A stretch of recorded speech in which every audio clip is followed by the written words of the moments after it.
What up, guys? The Bench Buddies are back with a new video we haven't released on a channel here. It's going to be the coaching carousel of 2026, starting off our 2026 series. I got Ty, of course, joining me here to break down every hiring and firing of this year's coaching cycle. And we're going to go all the way back to April 15th of 2025, firing Kenny Burns after 2 seasons, 1-23. And they hired their interim head coach, Mark Carney, since October 30th, and finished 2-2 at the removing the interim tag, 5-7 for the year. Not really too much to report here for Kent State, but I mean, I guess they liked him enough from what they saw in those first 2 months. Yeah, I mean, if you win one game in 2 seasons and turn it into a 5-7 season, that's about as good as you can hope for what was a dumpster fire. So it seems like the right move to just remove the tag and roll with it. And the first move to shake up the college football carousel. It's going to be firing of Brent Pry, which is September 14th. Didn't do awful at Virginia Tech, but it just didn't pan out how everyone thought it would. Finished 3-9 this year, and they bring in that man, James Franklin from Penn State. Now, you're going to notice these are all in the dates of when these coaches got hired. So obviously you haven't seen James Franklin get fired yet, but if this isn't a top three hiring, I don't know what is because, like we talked about earlier before this video, I mean, when is Virginia Tech going to have the chance to get a guy like this early? So they fired Pry early in the season. Obviously, Penn State fired him midway through the season, and they strike early. While the iron was hot, they went and got their guy, and really giving, I think, both sides, Virginia Tech and James Franklin, a fresh new start. Yeah, no disrespect to Virginia Tech, but they're not exactly a tier one program like the likes of Alabama, Georgia, and all those teams. So I think this is the absolute best hire they could have made. Like you said, very smart by them to get ahead of it early. Brent Pry, it just wasn't working. And rather than wait it out and just hope for the best, they tried to strike early, and that's exactly what they did. And I think James Franklin is going to bring a lot of stability back to them. Virginia Tech, they were rolling under Frank Beamer. They feel like kind of a sleeping giant in what is a really weak ACC right now. So I think James Franklin can have them humming just like Penn State was for the most part. 9-3, 10-2, and at a school like Virginia Tech, that's about all you can hope for in today's age. Then moving to a not so popular hiring and firing, Mike Gundy, obviously 21 years as the Oklahoma State head coach, and just didn't go his way this year at the beginning of the year. They finished 1-11, one of the worst finishes they've had in program history. And I love the guy they hired and who he's brought in. Eric Morris from North Texas, high flying offense, brings Drew Mestemaker, his quarterback from North Texas, over, and pretty much almost that whole offense is what it feels like. So in the Big 12, you need offense and you need to be able to score. And I think, if we're giving grades out, this is at least a B plus, A minus for Oklahoma State to really bring them back to that high flying shootout kind of offense that we used to see. Yeah, unfortunate ending with Mike Gundy. It was kind of similar to Pat Fitzgerald at Northwestern if you take out the off the field stuff. But yeah, just unfortunate. He had some really great seasons, 170 wins at Oklahoma State, a school that had never really had much success before him. But now you bring in Eric Morris, who doesn't have a lot of head coaching experience, but he did very well at North Texas in his short time. Obviously, borders Oklahoma, so he has ties to the area already. So I think that plays a big factor here. And I think he can have some immediate success. Once again, like the ACC, Big 12, not the strongest conference in the Power Four. So I think Oklahoma State can be competitive again, and I think they can do it in a hurry. And moving to a not so popular school, sorry, Colorado State, but we're going to be doing our research this offseason so we can get to know more about all these lower tier schools. Jay Norvell, gone. He's most known for his beef with Colorado. Um, Beat me to it. yeah, I mean, that's pretty much all he's known for. And since then, obviously, they finished 2-10 this year, got fired midway through the season, so it wasn't going anywhere. And a surprising hire, I guess you could say a lateral move for Jim Morrow, bringing him over from UConn. I think he just wanted a more stable job. And I don't want to say an easier conference because they are, I believe, in the Pac-12 or Yeah. Pac-8 now. So who knows? Anything could happen there. They could be. Are they included into the Power Four I conferences think now? it's a group of six now. I think they're in there. Okay. So, I mean, they could still, let's say they go 10-2, more than likely they might take a Colorado State team rather than like, you saw it this year with Tulane. So who knows? Maybe Jim Mora knows something we don't. Yeah, I think this is another good hire. I think Jim Mora is a really good coach. Kind of resurrected UConn's program. It's not like, he was going 9-3, 10-2, but this is a program that was winning one or two games, it seemed like, for half a decade before he took the job. I do kind of agree. It feels kind of like a lateral move. The only thing you could say is UConn is an independent. And when you're an independent and you're not Notre Dame, it's kind of tough to really make any real noise in this age. So maybe that played a part in it. But I think maybe he gets some lower Power Four offers if he has some success here with Colorado State, and I think he can. Yeah, then moving to also another team in the Pac-8. It's going to be Oregon State. Trent Bry gets fired halfway through the season. Never really worked out there. As you can see, there are only 5 wins through 19 games. And they're bringing in Alabama's offensive coordinator, Jamarcus Shepard. Kind of an interesting name that was on the market here that wasn't a coach that was fired. Bring him over, and then kind of like Oregon State in that way, where they're bringing over a guy that kind of knows what he's doing on the offensive side of the ball if you look at his rap sheet. So I like this hiring by Oregon State. I think they could be one of those surprise teams. They could somehow finish 7-5 next year after a miserable season in 2025. Honestly, I'm not sure what else they really could have done here. It's a school. Not only did they lose Jonathan Smith, but they also, at the same time, were being left behind in what was then the Pac-2. So just a lot of things going against them, and it just didn't work out with Trent Bry. So why not bring in a young offensive coordinator from Alabama? I mean, why not just take a shot there? I don't see many better options for Oregon State at this point. So it feels like they're in a position to take a swing and just hope it works out. So, um, given the circumstances, I think it's a fine hire. And then moving to Stanford, I think this is probably the most curious decision you could say. But Andrew Luck might know something we don't here. Obviously, Andrew Luck is the GM for the Stanford team. They got rid of Troy Taylor and they hired, a guy from the NFL that nobody really knows. He was the Washington quarterback coach. Mr. Pritchard obviously got Jaden Daniels to where he was. Obviously, if he stayed healthy this year, who knows what that season could have been there for the Commanders. But he was working under Cliff Kingsbury, who obviously we all know that's a huge offensive mind there. So it could be one of those stories where they're 8-4 next year in the ACC and contending for an ACC championship. If we have kind of a similar ACC season this year. This one I'm not so sure about, but similar to Oregon State, I'm not sure Stanford was in a position to make much better of a hire.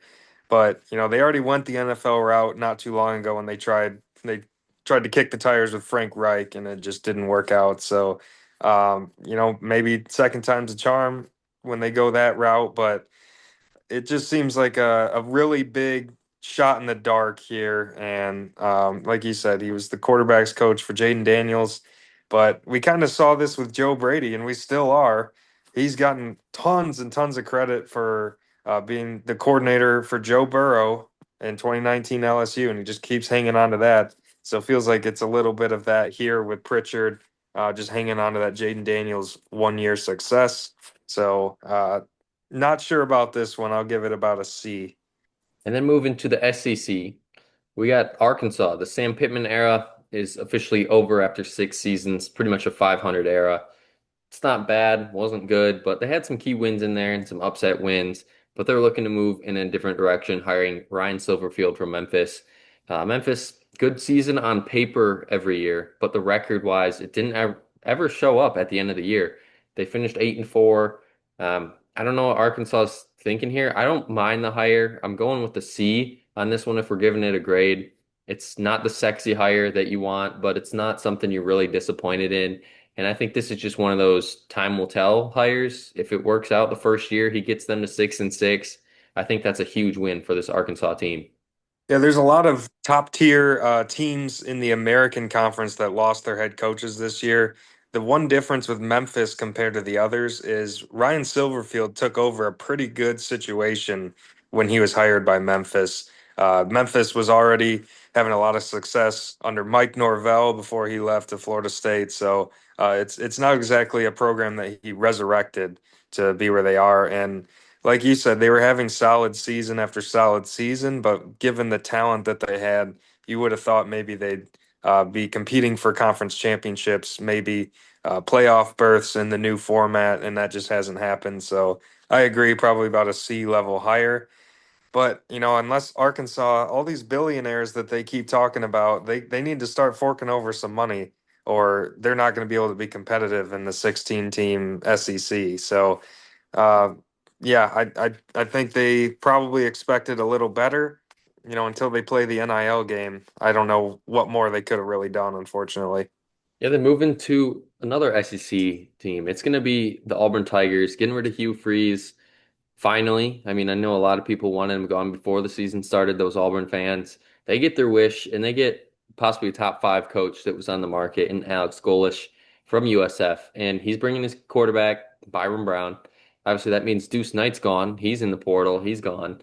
So who knows how this Auburn team is going to shake out? I think they could be one of those high risk, high reward teams if you're looking at win loss totals for next year. I think it's at 6.5, I believe. It's either 6.5 or 5.5.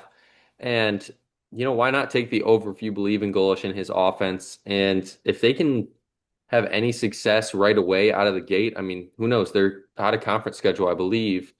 I know they play 9 conference games now, Now. but I think it's all easy games where they can get those wins and they can rip off 3 wins before their first SEC game. So who knows what this Auburn team can do moving forward, but I really like this hire here for them.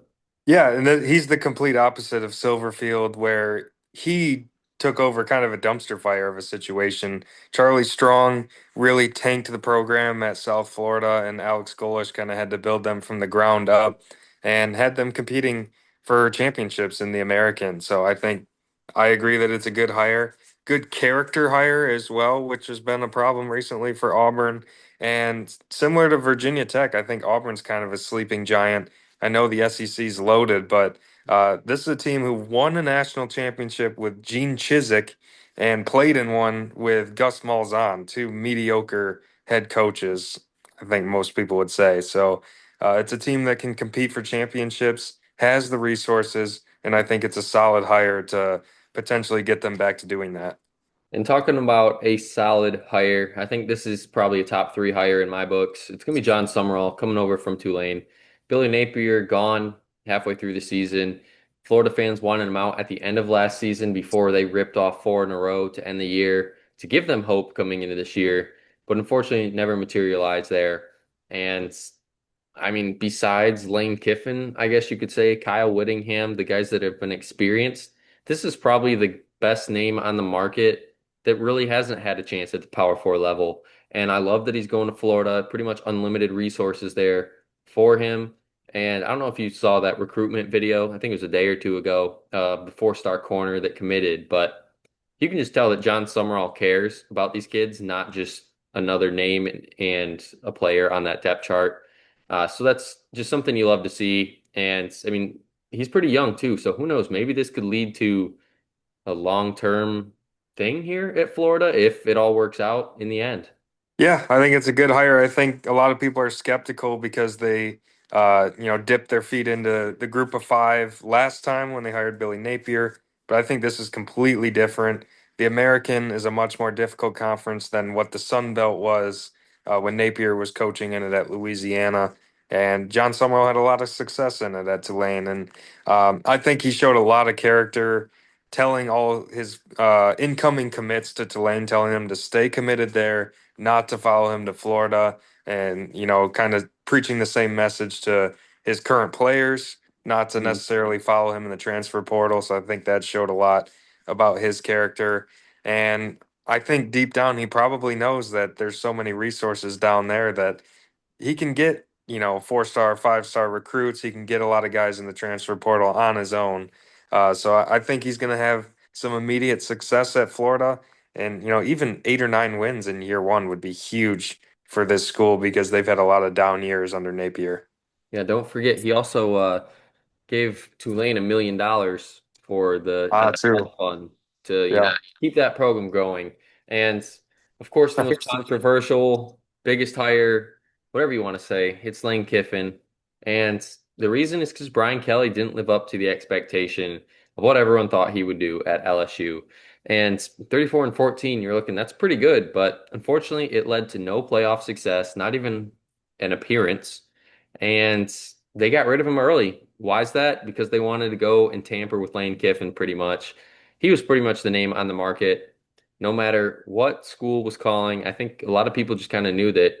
I don't want to say he was ready to leave Ole Miss, but he was looking for a more prestigious program after he built Ole Miss, kind of like you said, from the ground up after resurrecting them, and takes them to the playoff and then says, "See ya, I'm going to LSU because the portal's opening," which it's a whole nother soapbox talk of fixing the calendar.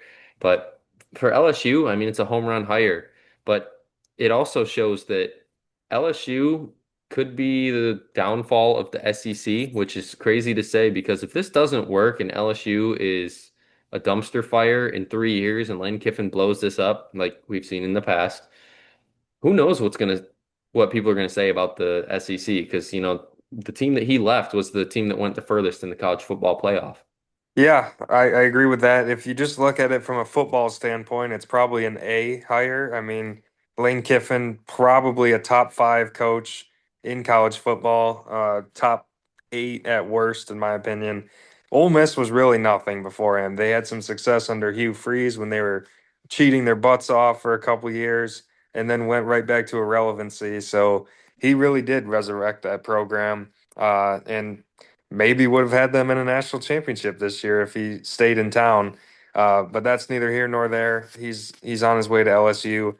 I would say the first few weeks probably haven't gone as he expected. I think he probably thought Pete Golding would follow him and be his defensive coordinator. Probably thought Trinidad Chambliss would follow him if he gets another year. So some early hurdles for him, but at a school with the resources LSU has, I think he's going to be just fine. They're going to expect immediate success with a move like this, but I think he'll bring it. I think it's probably at least 9 wins year one, and then the players, high school kids, transfers, they're going to start to flock over to LSU. And I think you're going to see Lane Kiffin having this program being a lot more consistent than they have been under Brian Kelly. And then the program he left um, hires Pete Golding, like you said, promoted from the defensive coordinator position, leads them on a magical run, magical, I guess you could say, with only 12 teams to the Final Four. And I don't think too many people thought they would even get to the Final Four after, blowing out Tulane. Everyone didn't really think they were going to win that game. And Ole Miss moves on, gets to the Final Four, and takes Miami to the buzzer. I don't know. I just think it could be a miracle run and everything they were building that year. But we're really going to see what he can do now for a full year with the full tag of the head coach. I don't know. Ole Miss is going to be one of those teams that's going to be very interesting to look out for coming this time next year to see how they finish. Because if Golden goes, what, 7-5? I mean, are Ole Miss fans contemplating maybe looking somewhere else already? Yeah, it's gonna be interesting. I think before the playoff, I would have given this like a D, just because he has really no head coaching experience. It kind of had Sharon Moore written all over it. Not all the off the field stuff. Just No, you not know, yet. yeah, just in terms of promoting a guy with no head coaching experience. Obviously, it didn't work out on the football field really with Sharon Moore, and really didn't work out off the field. But they not even any real coaching malpractice in the playoff. They lost that game to Miami in the semifinal, but I just thought the better team won. I didn't think he really had any coaching mistakes, and I thought he coached a great game against Georgia in that quarterfinal game. So I think there's something to be excited for here for Ole Miss. I thought what was originally a dud of a hire might have some legs. He's able to keep Trinidad Chambliss in town. And I think he's going to get that waiver because the NCAA just doesn't care anymore. They give everyone waivers. So I think he's going to get Chambliss for another year. I think that'll be a big boost. And if he can keep the recruiting up, there's still some room for success with this program. There's just so much talent in the SEC. It's going to be tough. Going to the Big Ten, it's UCLA. Deshaun Foster is gone after 2 seasons. I don't know. It really didn't make sense at the time hiring him. Maybe it was just to get Nico over there, and you saw how that went. So they brought in Bob Chesney from James Madison, who kind of like the Kurt Signetti after 2 years, he's gone, and Chesney comes in to pretty much revolutionize this UCLA team and make football popular again in this at this college. And I don't know how they're going to do it. He's got a lot ahead of him on his plate, especially being in the Big Ten now. It's not an easy conference where you can kind of build your way back up to the top. So this hire, I mean, it's a good hire. He's one of the top candidates that was in the group of six, but I don't know. He's got a lot on his plate. So if he can get this team to a bowl game next year, I mean, that's probably a win in the coming years. Yeah, I think it's been kind of a reality check for UCLA here over the last half decade or so. Chip Kelly left to be an offensive coordinator. You never see that, especially at a Power Four job. And then obviously the Deshaun Foster hire was a disaster from the start. So I think what was once thought of as, kind of a second tier program isn't quite there anymore. They just haven't had the success to back it up.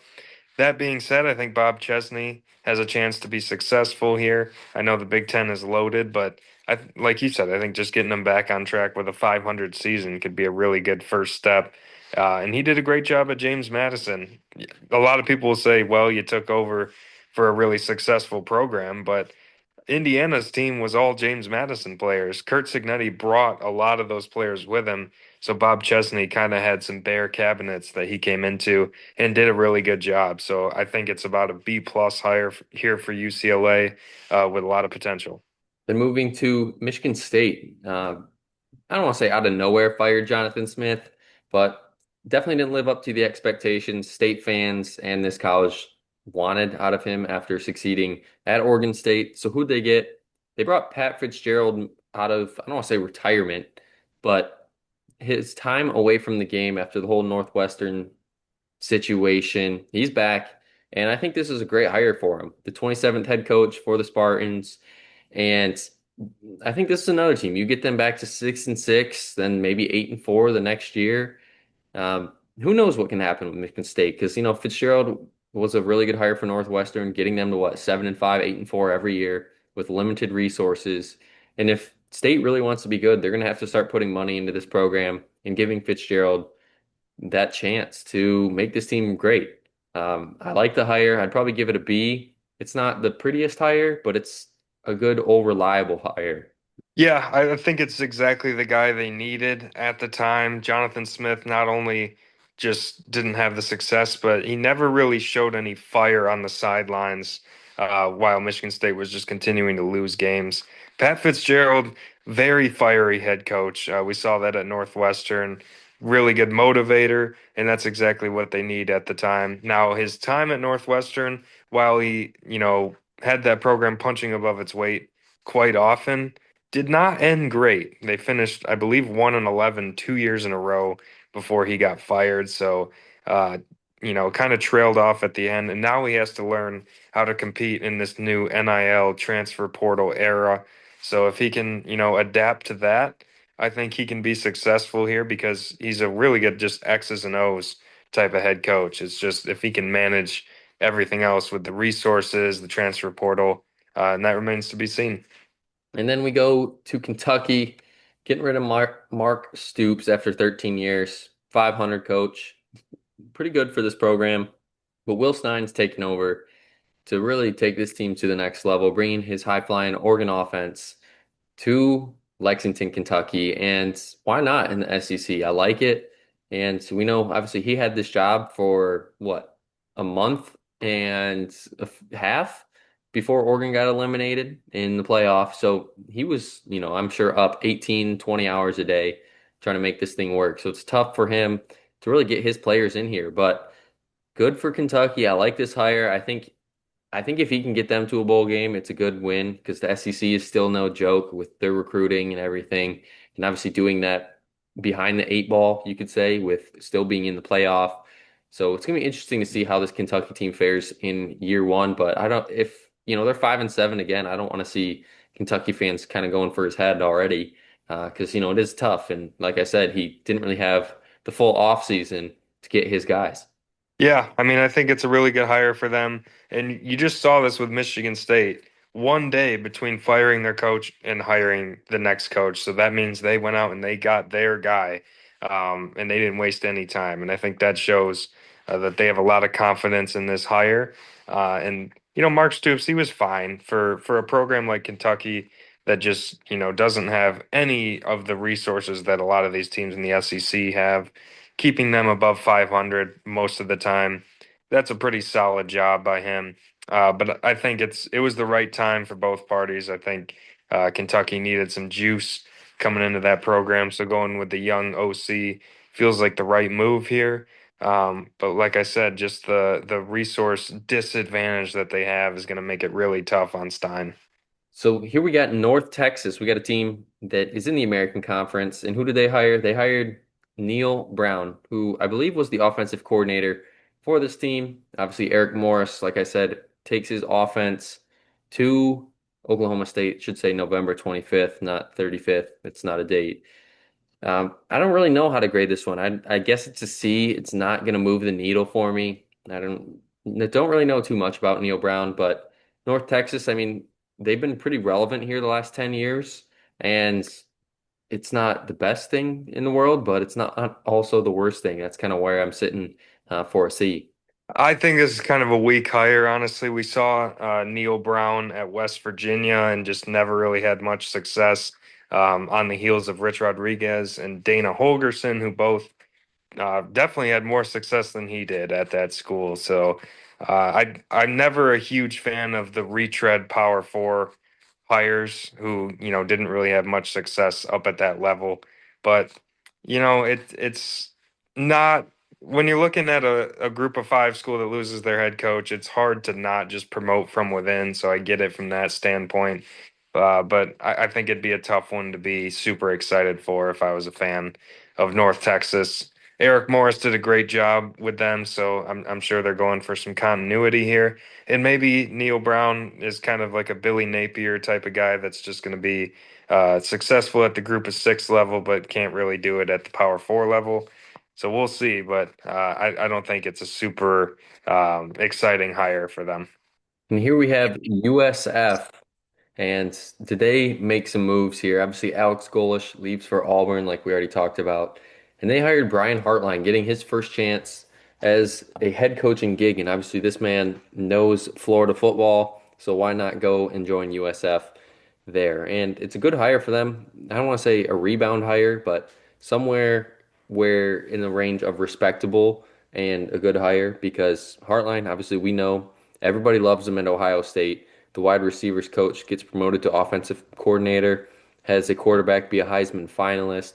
So he's doing something right on the offensive side of the ball. Now, the big thing for him is going to be who he's going to hire as a staff. I think those are something to watch out for. Could be a lot of former NFL players. Obviously, a lot of guys like to do that as well. But I think this is for a Power Six conference, one of the best hires you can make.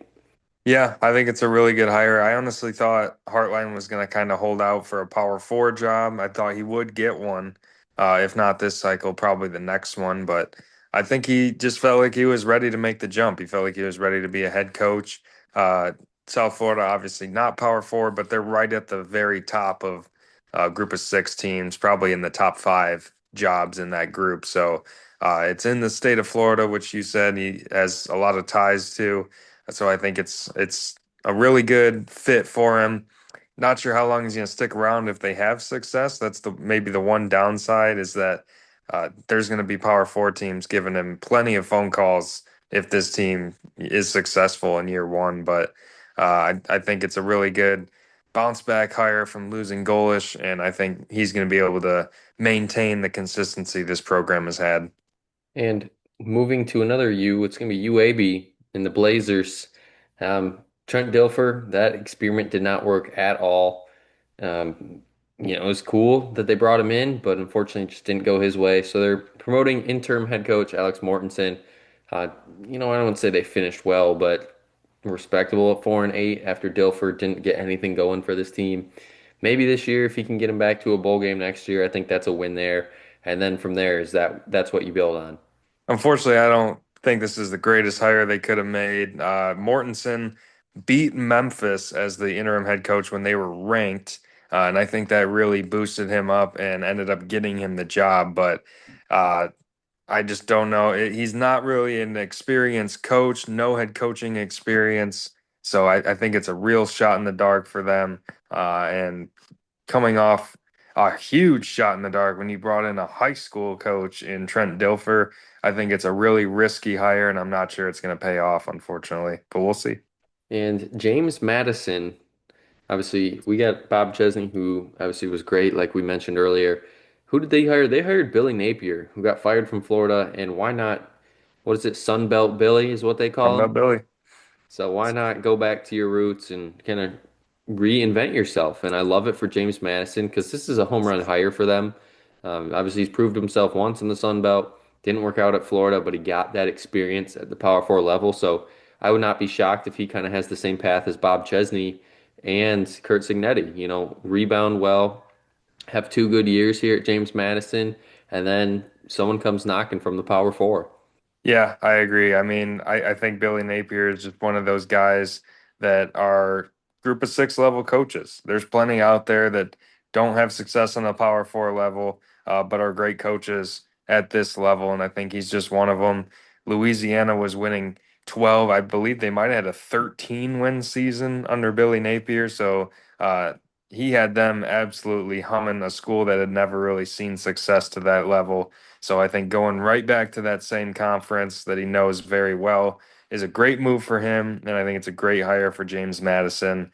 And I think, factoring all that in is great. But James Madison is a school that just lost Kurt Signetti, brought in his replacement, and then he left after 2 seasons. So I think not only is this a good hire, but Napier's a guy that probably is going to stick around for a lot longer than the last two guys. And that's something they need just as much as success. So I think it's a really, really good hire, probably A minus, B plus level. And I think he'll bring some more success to that program. And then going out west, the Cal Golden Bears, and they got rid of Wilcox after 9 seasons. It just, unfortunately, the writing was on the wall. Mediocrity just wasn't enough there for Cal. So one of the best defensive coordinator head coaching candidates on the market, Tosh Lupoy, comes in. Man, I love this hire for Cal because I mean, I guess it's a Power Four school, but it's not a big Power Four school like some of these other coaches are going to and more well known. And I think that helps Cal. Obviously, Cal had Fernando Mendoza in their lap before he left. So Cal can get some talent here. And if Lupoy can recruit his defense kind of how he wants, get some 3 stars, maybe a few 4 stars in there, because it is California we're talking about here. A lot of talent in that state. And obviously, him being in Oregon, getting all of that recruiting already out west, I think that plays into his hand well. So, Cal, I think a bowl game is definitely in reach within their first year. And then after that, in the ACC, which is slowly declining, who knows? Maybe Cal could be that surprise team next year that somehow finishes 8-4 and really contends for that if Lupoy can really come in and set a good culture. Yeah, obviously it's a good regional fit here, and I think that does matter. Maybe less now given the NIL and transfer portal, but it's still important. And obviously he has that. And like you said, the ACC is really wide open. There, outside of Miami, there's no dominant team in that conference anymore, with Clemson kind of Didn't um, even make their championship game, too. true, true. Because they couldn't figure out how to break a tie. But Nope. yeah, it's just a conference that it seems like a great spot to take on your first head coaching gig. You're a Power Four team, but in a conference that is wide open. So I think it's a good move for Lupoy. Good starting point for him, and I think it's a good hire for Cal. Uh, a school similar to Kentucky, like I just said, they're kind of lacking the resources that a lot of teams in their conference have. But I think Lupoy is someone who can make the most of what they have and still bring stability to them. And then going all the way across the country to Pennsylvania, it's going to be the Penn State Nittany Lions. And Matt Campbell finally leaves Iowa State. I know he's a very loyal guy to Iowa State. Didn't want to leave Toledo, I think it was, right? was it Toledo or no? Yeah, yeah, Toledo. Toledo. Didn't want to leave Toledo for Iowa State, but left there, shows his loyalty to both programs, and I just think the opportunity was too good to pass up for him. He finally gets his resources he's been wanting. I know he hasn't publicly asked for them, but definitely a lot more on the table and a lot more to do now at Penn State than he could have at Iowa State. And this is the guy I wanted Michigan to go for. Obviously, it didn't work out because Sharon was gone, obviously, after he got hired. But home run hire for Penn State for sure. I think he changes the culture in different ways. He's more of an offensive guru where Franklin could get the offensive talent, but it never worked out. And you could say the quarterback that's coming in, um, this kid's pretty good and might be the best quarterback on campus since, who would you say? Maybe Sean Clifford? Oh God, nah, probably McSorley. I'd probably have to go back McSorley? that Yeah. far. So about 10 years since Penn State's had a really good quarterback in Rocco Beck. And if he can come in and light this program on fire, I mean, Penn State's schedule just came out. I think 8-4, 9-3 isn't too crazy to think of for this Penn State team in year one under Matt Campbell. Yeah, I mean, I think he's a good hire. My only concern I would have as a Penn State fan is did you just fire James Franklin to hire James Franklin? Because Matt Campbell feels like a guy who's going to bring lots and lots of consistency, but that's what Penn State really just had. I know things kind of fell off this year. It seemed like the Oregon loss and the whiteout really just led to a tailspin, but James Franklin had them basically winning 10 games every year. His only downside was he couldn't beat Michigan and Ohio State when those teams were competing for national championships every year. So, is Matt Campbell going to be an upgrade from that? I'm not so sure. Obviously, even if he maintains that, he's still going to be successful. But I don't know. I just felt like Penn State firing James Franklin means you're probably looking for an absolute home run guy that can win you a national championship, and it just remains to be seen if Matt Campbell can get over the hump that James Franklin could not. Yeah, one thing I'll have to add is I think this is the guy they should have went for since day one. I don't know how it took him so long to end up actually getting Campbell. Maybe he was just Yeah. pondering that whole time, but seemed like that was the one that made too much sense. And then Matt Campbell here, obviously leaving for Penn State. Iowa State went 8-4 last year, and who'd they bring in? They brought in Jimmy Rogers, who went 6-6 at Washington State. I don't know. I think this is unfortunately a letdown, but I hope I'm wrong for Iowa State's you know, just because Iowa State, what they've had their last, 10 seasons under Campbell and consistency, like you said, out of Campbell is what we get. Jimmy Rogers, we don't really know too much on. He's had 1 year at Washington State, like I mentioned, so kind of a very limited pool here of data points. So I really don't know what to rate this one, so I'll just give it a C, an average hire that you don't really expect too much from in your first year. Yeah, I think Matt Campbell is a guy who didn't really get the credit he deserved. People saying, "Oh, well, he just goes, 8-4. How is he such a good coach?" I think you're going to maybe start to see that because the resources. I know I keep bringing that up, but the resources Iowa State has are absolutely bare, and it's a program that was really nothing before Matt Campbell got there. Very, very minimal success in their history, and 8-4 at Iowa State is the equivalent of 10-2 or 11-1 at a big time program. So, um, that being said, I don't think this is a terrible hire. I don't think they could have done a whole lot better, unfortunately. Jimmy Rogers was in a really tough situation at Washington State, who was transitioning to basically be a group of five team at the time and, kept them afloat. So I think he's going to be decent at Iowa State, but it's just going to be really tough to maintain success there as NIL continues to be more prominent. Iowa State's a program that I don't know if they can keep up with that new era. Memphis, we talked about earlier, Ryan Silverfield leaving. Who they hired? Charles Huff, who I don't know. I'm not too key on this hiring. He didn't really do too much at Southern Miss. I think he went 7-6 in 1 year. I'm giving this one a D plus. They kind of were behind the eight ball with Silverfield leaving November 30th. Not really too many guys got hired um, December 6th and on. So they kind of had to scrape the barrel here, and they ended up with Charles Huff. hopefully it works out for him, and Memphis gets back to 9-3, 10-2 seasons, but definitely going to be tough in his first year. Yeah, it doesn't feel like a super strong hire, and Huff is kind of a guy who's bounced around already. He made a lateral move from Marshall to Southern Miss, uh, kind of had a bit of a contract dispute. He's kind of made a name for himself solely off beating Notre Dame in when he was at Marshall. That was Marcus Freeman's first year, and he's kind of just clung to that over the last 4 or 5 years. And I guess it's worked out for him because here he is, but. This felt like maybe a situation where you go for the hot young coordinator from a Power Four powerhouse, and they decided to go a different direction. We'll see if it works out, but it's a program who keeps bringing in talent and coming up short. So we'll see if Huff can change that. And mentioned earlier Jim Mora leaving. UConn really built this team back up. I know it says he only was 4 games over 500, but that was mostly a lot of those wins from the last 2 seasons and what he's done. Who'd they hire? Jason Candle, who I kind of didn't see coming. He left Toledo. It's what is it with these coaches and being loyal to Toledo? He came in and really took Toledo over a top three team in the MAC almost every year. And it's a good hire for UConn. Candle can really get his name out there if he can keep this UConn team around 8-4 every year.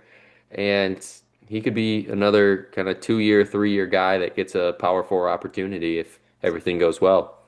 Yeah, I think it's a really good hire. I think for Candle, it's kind of interesting to me. It feels really like a lateral move. You're moving from, I know the MAC isn't super strong, but you're going to an independent who has not had a lot of football success. So it feels like maybe a guy who was hoping to get an opportunity by this point and hadn't. So maybe a change of scenery could help boost him to a potential Power Four job down the line.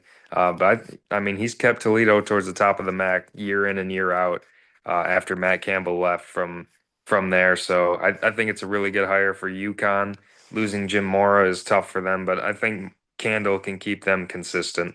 Ian Yeah. Tulane obviously lost John Summerall. And who'd they promote? They promoted Will Hall, which I think could follow in the footsteps of Summerall, assistant coach last year. And obviously, the players already know who this guy is. They know him well. They like him. And obviously, the program likes him as well.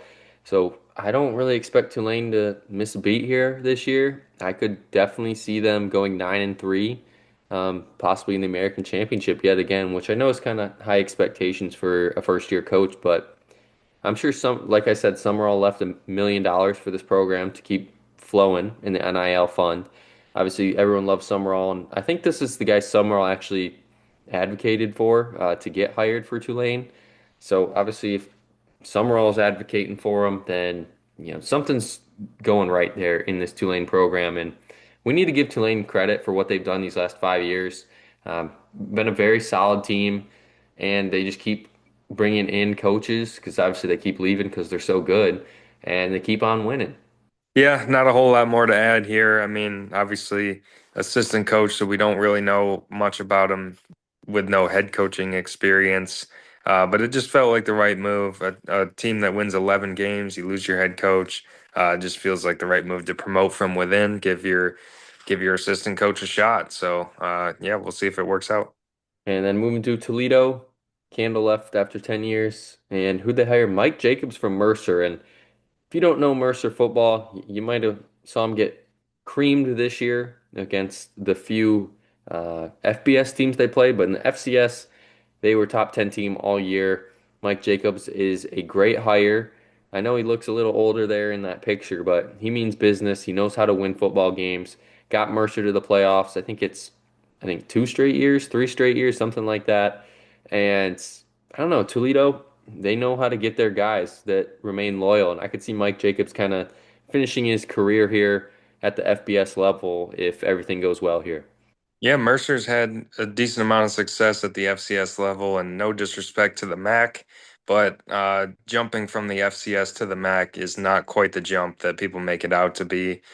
We've seen um, Kurt Signetti basically jump from the FCS to being a FBS national champion within just a few years. So I think it's definitely a manageable jump for Mike Jacobs, and I think he could have some success at Toledo. Toledo seems to, be one of the more respected programs in the MAC, no matter who the coach is. So I think it's a really good opportunity for Jacobs, and I think it's a good hire for Toledo. And then Southern Miss, like we mentioned, Charles Huff gone after 1 year. Who they hire? Blake Anderson, promoted from offensive coordinator. Not really too much to report on him. I think it's just kind of just one of those. He's already here. We like him already. He's in our building. Let's just promote him hires. Props to Southern Miss though, for going 7-5 in Huff's first season after leaving Marshall to come here. So Anderson doesn't really have too many big shoes to fill like a lot of these other power or non-power four conferences have to fill. So I don't think the expectations are super high for him in his first year. Yeah, I mean, it just makes sense. You lose your head coach after only one season, not wanting to start all over, so they promote from within, try and keep some stability within the program. I think it's the right move, but yeah, I don't think they really expected Huff to only be around for 1 year when he took the job, really making a lateral move to take the job in the first place. So we'll see if they can get some stability back and get back to a bowl game like they were in this year. And then Coastal Carolina hires Ryan Beard from Missouri State, which, he's turned them around. And, they were an FCS team a few years ago, FBS team now, and really turned them into, I don't want to say a powerhouse, but a very legit team in the FCS and already a top contender in the Sun Belt, or sorry, I think Conference USA, I believe it is. I think so, yeah. Conference USA in their first year. And Tim Beck's gone, obviously 3 seasons, 20 and 18. It's not good for Coastal Carolina because we saw them really be that first team, that first wave of non-power four schools, the group of six to really be 10-2 every year and have a legit chance to make the playoff. And obviously they're riding that wave still, so they're bringing in a new guy in Beard. Yeah, I think it's the right move. Like you said, when you have success in year one after making the jump from FCS to FBS, which is really tough to do as a program, I think that showed a lot for him. And Coastal Carolina, a lot of people remember them from the COVID year when they were undefeated going into their bowl game. It seems like this program has kind of lost a lot of juice over the last few years and needed a change. So I think the young, successful head coach, I think this is a move that could kind of bring that back. The picture might get you trippy here because they holding up jerseys here, and I'm going Kirby Moore from Missouri, offensive coordinator. I think could be one of the best. What would you say? I guess under like no one's really talking about this hire because it's Missouri head coaching your offensive coordinator going out west. No one's really talking about this one. This one's under the radar. That's the word I was trying to find. And Kirby Moore, I think, can take this Washington State team to 9-3 in year one. I think that's one of my bold predictions already this year in this Pac-8 conference. I think they can do it. With what he had last year, Bo Prabula obviously playing super good under him in his offense. And then obviously he gets hurt and the season kind of derails after that, after Zollers has to come in.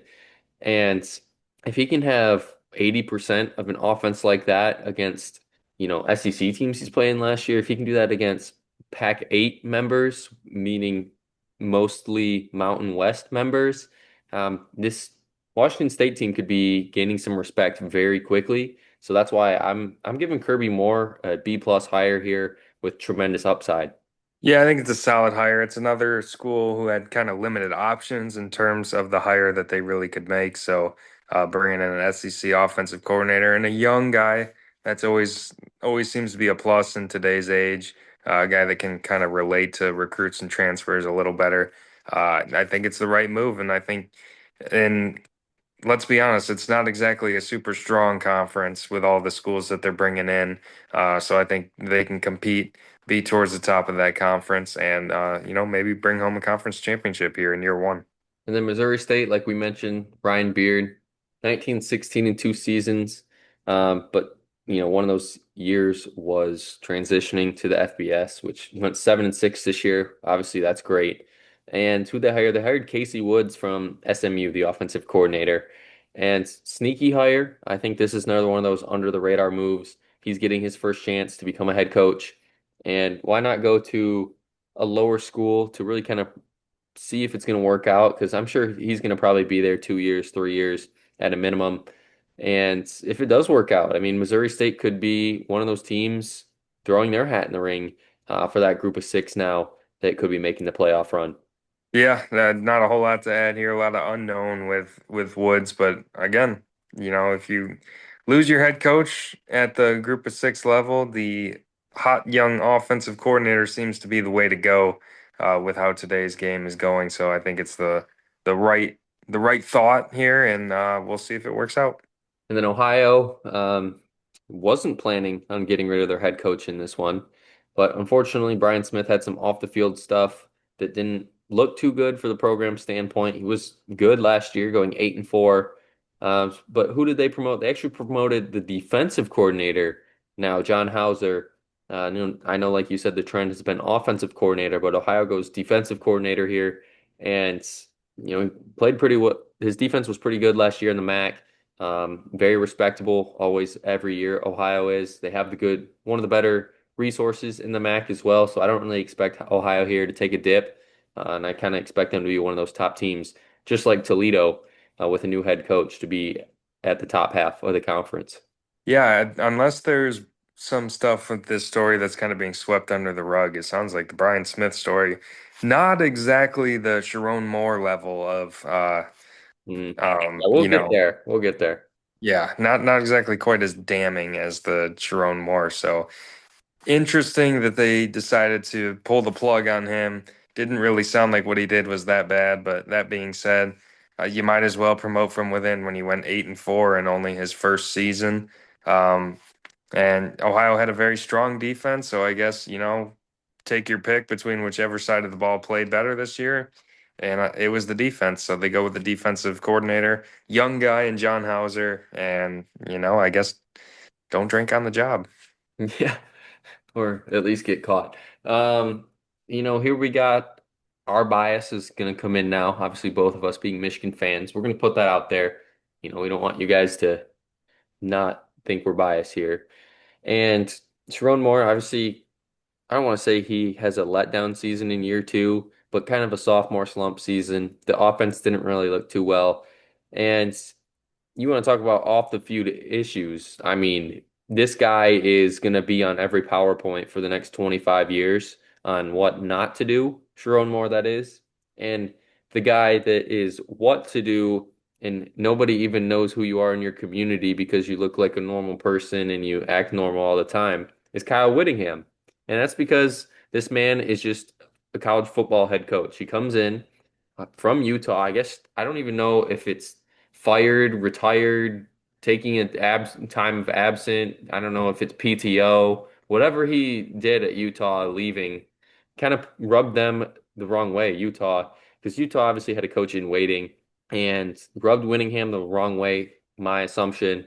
So he, obviously was kind of forced to leave, and he takes the Michigan job, which if he can go 10-2 every year at Michigan like he did at Utah with these resources, he might go 11-1 every year. I'm not saying he's going to do that in year one, but definitely a strong hire and probably one of the better hires. Michigan kind of lucked out in this one, getting Whittingham because after, like more going and getting fired December 10th. I mean, for those 2 weeks where we didn't know who our head coach was, any name was being thrown out there. I mean, Matt Campbell's name was out there. Kalen DeBoer, if they would have lost the playoff game, he was the hot commodity there. But somehow, some way, Whittingham just emerged from the ashes, and Michigan gets him. And he's bringing a lot of coaches with him, bringing a lot of his better players on the defensive side of the ball with him as well. So Michigan's kind of reloading here, and this could be one of those best case, worst case scenarios where somehow, some way, the grass got greener after what an awful situation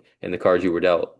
Yeah, I think in the end, Michigan hired a top 10 coach in the sport. And unfortunately, a lot of people are gonna, point to his age, which is very fair. I think that's definitely a concern that even I have. He is 66 years old. How many years does he have left is the question. Thankfully, you are in an era now where you can be successful right away with a new head coach. The transfer portal, Michigan has already used it to their advantage quite a bit here, not only bringing in players from other schools, but also making sure to retain their own players, given all the changes going on. So I think that's been really important. But you know, it's a great hire, and if you factor in the circumstances, like you said, being the last school to hire a coach, everyone had already finished up with the coaching carousel, and Michigan was just getting started. So if you get a top 10 coach out of that, regardless of how old he is, I think it's probably an A or A minus hire, um, being dealt the hand that they were. So I'm very excited for it. If we get 5 or 6 years out of him and he's very successful, I'll take it. You know, hopefully they have a backup plan lined up for down the road when he calls it quits. But he seems like a guy who really believes he has a lot of juice left and feels like his career is nowhere near finished. And you know, for my bias, hopefully it means that he'll have some immediate success here at Michigan. Yeah, and on that point, like you said, his age, I mean, he did sign a 6-year deal, meaning he'll be 72 years old when he's done. And I think he kind of knows. I think that's why he signed that deal. Because, normally coaches sign what, a 3-year, 4-year deal. I think Michigan signed him for the 6-year because he probably came into there and saying, hey, I'm going to call it quits after a certain amount of time, regardless. And I think that's kind of what they have. So if the writing's on the wall, I don't think Michigan's going to fire him. I don't think he's going to leave early. And I think it's kind of one of those perfect matches, kind of to bridge the gap for Michigan. They get a coach that's proven. And, like you said, who is going to be the next guy up? I think it's probably going to be someone on his staff who he handpicks the year before, kind of like Harbaugh did for Sharon Moore. So we'll see. I mean, it's one of those hires. It's going to turn the heads and make some noise. Obviously, Michigan has a tough schedule this year. If you go look at that schedule, it's a Very tough. brutal stretch for road games and then home games as well, especially in the late month of November. So who knows how this season is going to shake out, but do you have any closing thoughts you'd like to add here for these coaching carousel? I think just, you know, if you look at the most recent national championship with Indiana winning it, I think it just puts that much more pressure on these new coaches because fans, boosters, donors, they're all going to expect more immediate success now because Kurt Signetti has shown that it is possible. I mean, in year two, he's a national champion at the losingest Power Four program in college football history. Yep. So I think you're going to see a lot more crowded coaching carousels like we saw this year. Yeah, and to your point, like the Kurt Signetti, I mean, John Summerall and Bob Chesney in the group of five last year. I mean, those guys were 2-year, 3-year guys, and they found their way to the playoff. So it's definitely possible if you have the right resources and the right people around you to get into that playoff. But that playoff discussion's a whole another video here when we get those out for you here now that the off season has officially started. So make sure you guys are subscribed to the channel so you don't miss anything Ty and I are talking about all off season. But until next time, the Bench Buddies are out.